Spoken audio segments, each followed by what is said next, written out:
passionately expounding physical science to mostly less excited and passionate teenagers. I began to find my speech inexplicably slower and slurred, my voice deeper, and my ability to work fast and efficiently compromised. After my diagnosis, the principal graciously gave me the choice to stop immediately, without losing pay until the end of the year. I hesitated, but I knew I was not coping, and within 24 hours, my time in the classroom was over. The end of chatting at mealtimes.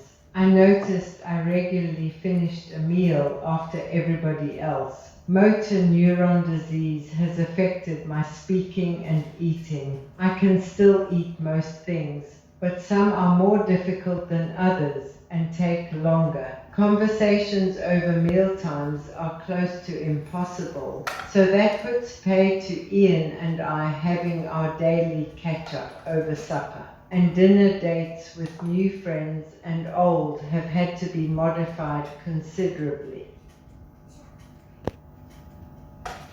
The end of easy conversation, a gathering of more than 4 people, is overwhelming for me, as I can't butt into fast and loud conversation. I have so many things to say rushing through my head, stories to tell, puns to toss, wise words to add. I used to be a straight shooter, my chirps and jibes landing perfectly on target. When I do manage to catch people's attention, my speech is soft, indistinct, and monotone in pitch. My jokes fall flat, my stories are laborious. The end of exhilarating exercise.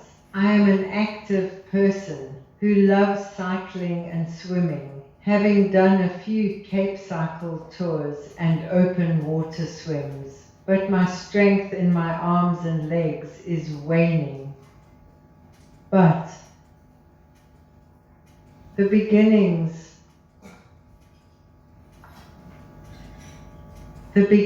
of more time. Not working, I have time to sew, to think, to pray, to read, to spend with people, and I don't miss the admin of teaching or dealing with belligerent teenagers who obey very little except Newton's first law, the law of inertia. The beginning of a new way to have conversations.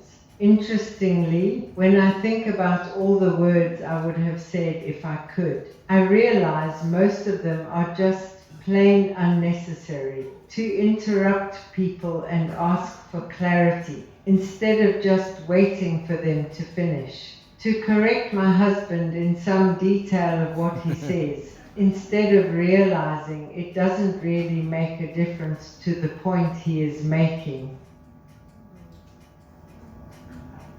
When I speak, people have to concentrate and come closer, and then I remember some wise words about words from an ancient book. God is in heaven and you are on earth, so let your words be few. A dream comes when there are many cares, but many words mark the speech of a fool.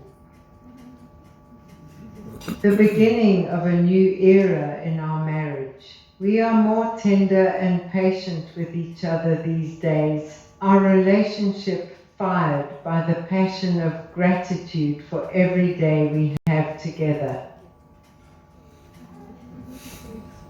The beginning of a different way of exercising. I do what I can, grateful for the help Ian offers. I've climbed Lady's Slipper, done the Storms River suspension bridge, up to the View and around the dam at Silvermine in Cape Town. Ian and I have had a few rides on a tandem, and I've added a recumbent bicycle to my bucket shopping list. A new perspective on life. Shortly after my diagnosis, I was sitting before dawn, waiting for the sun to rise. As I watched the sky getting lighter, I felt like God whispered in my ear, death is not a sunset, it's a sunrise, the ultimate ending and beginning.